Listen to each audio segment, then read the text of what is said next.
Hello everyone, இன்றைக்கான கிளாஸில் paper cutting தான் நம்ம பார்க்க போகிறோம். பேப்பர் கட்டிங் செப்பரேட் ஒரு வீடியோவில் போடலாம் தான் நான் இதை வந்து ஷூட் பண்ணேன்.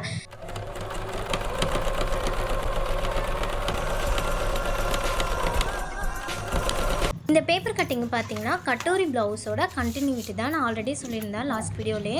நம்ம katori blouse, patch work 1, patch work 2, princess 1, princess 2 அப்படின்னு சொல்லிட்டு ஒரு மாடர்ன் டிசைன் நம்ம வந்து ப்ளவுஸ் பண்ணுறோம் அப்படின்னா அதுக்கு முன்னாடி நம்ம பேப்பர் கட்டிங் போட்டுட்டு அந்த கட்டிங் யூஸ் பண்ணி நம்ம லைனிங்கில் வச்சு ட்ரேஸ் பண்ணி எடுத்தோன்னா ப்ளவுஸ் மெஷர்மெண்ட் எல்லாமே கரெக்டாக இருக்கும். நம்ம டேரெக்டாக வந்து அந்த பேப்பர் கட்டிங் யூஸ் பண்ணி ஸ்டிச்சிங்க்கான மெஷர்மெண்ட் மட்டும் ஒரு 1/2 இன்ச் எக்ஸ்ட்ரா எக்ஸஸ் பண்ணிவிட்டு நம்ம லைனிங்கில் டேரெக்டாகவே கட் பண்ணிடலாம். பேப்பர் கட்டிங்க்கு நம்ம பேப்பரை எப்படி பேஸ்ட் பண்ணணும், எந்த மெத்தடில் பண்ணணும்னா பேப்பரோட பாட்டமில் இன்னொரு பேப்பரை வந்து பேஸ்ட் பண்ணிவிட்டு கொஞ்ச நேரம் வெயிட் பண்ணிங்கன்னா அது நல்லா ட்ரை ஆகிடும், உங்களுக்கு கரெக்டாக இருக்கும். அந்த மெத்தடில் தான் நம்ம பேப்பரை வந்து பேஸ்ட் பண்ணிடணும். பேப்பர் பேஸ்ட் பண்ணதுக்கப்புறமா மார்பு சுற்றளவுக்கு ஏற்ற மாதிரி மடித்து போடணும். இந்த மார்பு சுற்றளவு, பின் உயரம், முன் உயரம் எல்லாமே நான் வந்து தனியாக மார்க்கிங் எப்படி பண்ணுறது, ஸ்டிச்சிங்க்கான மெஷர்மெண்ட் வந்து எப்படி ஆட் பண்ணுறதுன்னு சொல்லி கொடுத்துருப்பேன். அந்த மெத்தட் எல்லாமே ஃபாலோ பண்ணிவிட்டு அதுக்கப்புறம் நீங்கள் வந்து பேப்பர் கட்டிங் போடுங்க. அப்போ தான் உங்களுக்கு கொஞ்சம் ஈஸியாக இருக்கும். எடுத்த உடனே நீங்கள் வந்து மாடர்ன் ப்ளவுஸ் பார்க்குற மாதிரி இருந்தால் கொஞ்சம் கன்ஃபியூஸ் ஆகும். இதுக்கு முன்னாடி நம்ம வீடியோவில் நிறையா கிளாஸஸ் எல்லாமே கண்டினியூ ஆகிருக்கு. Normal blouse, back cutting, lining with back open, cross cut. So இது வந்து கட்டோரிக்கான போர்ஷன். இப்போ நான் வந்து பேப்பர் கட்டிங் போட்டுட்ருக்கேன். மற்ற ப்ளவுஸ் போர்ஷன் எல்லாமே கம்ப்ளீட் பண்ணிவிட்டு இதை பார்த்தீங்கன்னா உங்களுக்கு புரியும்.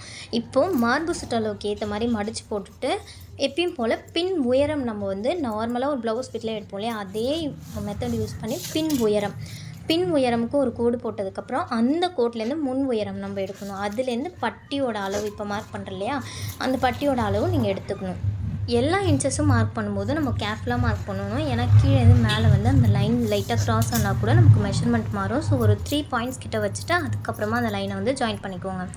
இப்போ என்ன பண்ணணும்னா பின் உயரத்துலேருந்து ஒரு கோடு வச்சுருக்கோம் இல்லையா, அந்த கோடு கிட்ட எடுத்த உடனே கழுத்து அகலம் வந்து எல்லாருக்குமே காமன் தான். அந்த 2.25 இன்ச் பாயிண்ட்டை வந்து ஃபஸ்ட்டு வைக்கணும்.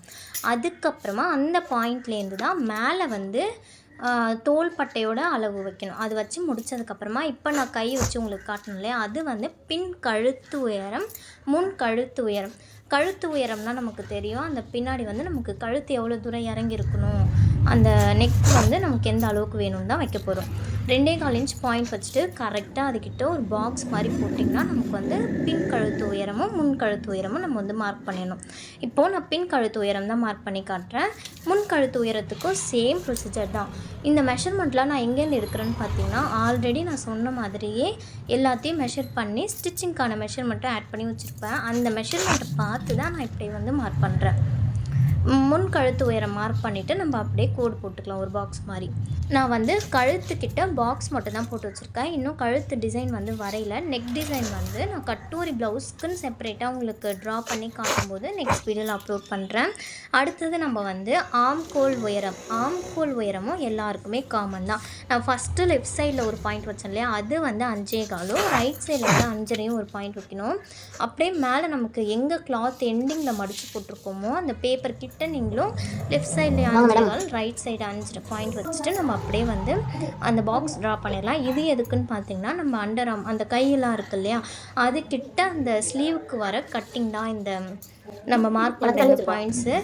நான் சொல்கிற மெத்தட் வந்து புதுசாக பார்க்குறீங்கன்னா கண்டிப்பாக புரியாது, குழப்பம். கொஞ்சம் வீடியோஸ் எல்லாமே பார்த்துட்டு வந்திங்கன்னா ஈஸியாக இருக்கும். இப்போ என்ன பாயிண்ட்ஸ் வைக்கிறோன்னு பார்த்தீங்கன்னா லெஃப்ட் சைடில் 1.25 இன்ச்சுக்கு ஒரு பாயிண்ட்டும் ரைட் சைடில் 1 இன்ச்சுக்கு ஒரு பாயிண்ட் வச்சுட்டு அந்த கர்வ் வந்து ஜாயின் பண்ணுறதுக்காக தான் இந்த பாயிண்ட்ஸு.